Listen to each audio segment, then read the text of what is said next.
हर बाज की जिंदगी में बढ़ते उम्र की मोड़ पर एक ऐसा समय आता है जहां उसके सामने पहले दो रास्ते सरल और तुरंत समाधान देने वाले होते हैं और वही तीसरा रास्ता कठिन और पीड़ा देने वाला होता है। लेकिन बाज पीड़ा चुनता है और यही से शुरू होता है बाज का पुनर्जन्म। हमारे जिंदगी में कई ऐसे मौके आते हैं जब हमें परेशानियों का सामना करना पौड़ी रिडेचता है। कई लोग तो जीवन में संघर्ष कर आगे निकल जाते हैं और कई अपने हालातों से हार मानकर खुद को जिंदगी के हवाले कर देते हैं। ऐसे में हमारी जिंदगी और हमारा खुद का कोई वजूद नहीं रहता। दुनिया उसी को सलाम करती है जो अपने कलाम खुद लिखते हैं। सिर्फ इंसान ही नहीं, कुदरत में हर प्राणी के साथ ऐसा होता है। तो आइए जानते हैं बाज के जीवन से जुड़ी आश्चर्यजनक किंतु एक ऐसा सत्य जो हम सबको प्रेरणा देगा। बाज लगभग 70 वर्ष जीता है, परंतु अपने जीवन के 40वें वर्ष में आते आते उसे एक महत्वपूर्ण निर्णय लेना पड़ता है। इस अवस्था में उसके शरीर के तीनों प्रमुख अंग बेअसर होने लगते हैं। पहला, पंजे लंबे और लचीले हो जाते हैं और शिकार को पकड़ने में कमजोर हो जाते हैं। दूसरा, चोंच आगे की तरफ मुड़ जाती है और भोजन निगलने में मुश्किलें पैदा होने लगती है। तीसरा, पंख भरी हो जाते हैं और सीने से छपकने से कारण पूरे खुल नहीं पाते हैं और उड़ने सीमित कर देते हैं। भोजन ढूंढना, भोजन पकड़ना और भोजन खाना, तीनों प्रक्रियाएं अपनी धार खोने लगती है। उसके पास 3 ही रास्ते बचते हैं, या तो अपनी शरीर छोड़ डीएच दे, या अपनी प्रवृत्ति छोड़ डीएच गिद्ध की तरह त्यागी हुए भोजन पर निर्भर हो जाए, या फिर स्वयं को फिर से स्थापित करे आकाश के साफ तौर से जाहिर बादशाह के रूप में। जहां पहले 2 रास्ते सरल और तुरंत समाधान देने वाले हैं, वही तीसरा अत्यंत पीड़ादायी और लंबा।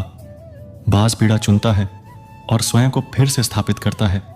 वह किसी ऊंचे पहाड़ पर जाता है, एकांत में अपना घोंसला बनाता है और तब शुरू करता है पूरी प्रक्रिया।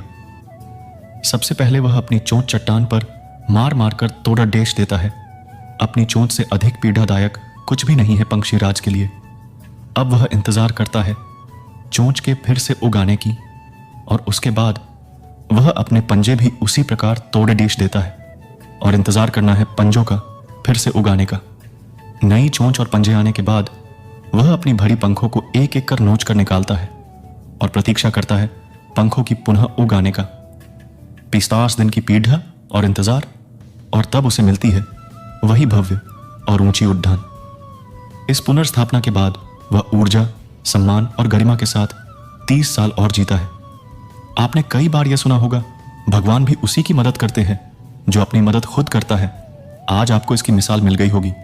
जैसे बाज संघर्ष करता है 11 दिन तक और भगवान उसका संघर्ष बेकार नहीं जाने देते। उसको नई जिंदगी देकर कुदरत हमें सिखाने बैठी है। जैसे पंजे पकड़ के प्रतीक है चोंच सक्रियता की और पंख कल्पना को स्थापित करते हैं। इच्छा हालातों पर काबू रखने की, सक्रियता स्वयं की अस्तित्व की गरिमा बनाए रखने की, कल्पना जीवन में कुछ नएपन बनाए रखने की। हम में भी 40 तक आते आते इच्छा, सक्रियता और कल्पना तीनों के तीनों निर्बल पड़ने लगते हैं। हमारा व्यक्तित्व ही ढीला पड़ने लगता है। आधे जीवन में ही जीवन खत्म होने जैसा लगता है। उत्साह, आकांक्षा, ऊर्जा नीचे की ओर जाने लगती है। हमारे पास भी कई विकल्प होते हैं, कुछ सरल और कुछ पीड़ादायक। हमें भी अपने जीवन के मजबूरी भरे अतिलचीनेपन को त्याग कर काबू दिखाना होगा बाज की पंजों की तरह। हमें भी आलस पैदा करने वाली वक्र मानसिकता को त्याग कर ऊर्जा से भरी सक्रियता दिखानी होगी। बाज की चोंच की तरह हमें भी भूतकाल में जकड़े अस्तित्व के भारीपन को त्याग कर कल्पना की आजाद उड़ानें भरने होंगी बाज की पंखों की तरह।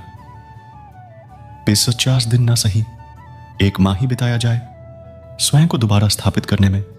जो शरीर और मन से चिपका हुआ है उसे तोड़ने और नोचने में पीड़ा तो होगी ही। बाज तब उड़ाने भरने को तैयार होंगे। इस बार उड़ाने और ऊंची होगी, अनुभवी होंगी और अनंत की ओर जाएंगी। जीत तक जंग जारी रहेंगी।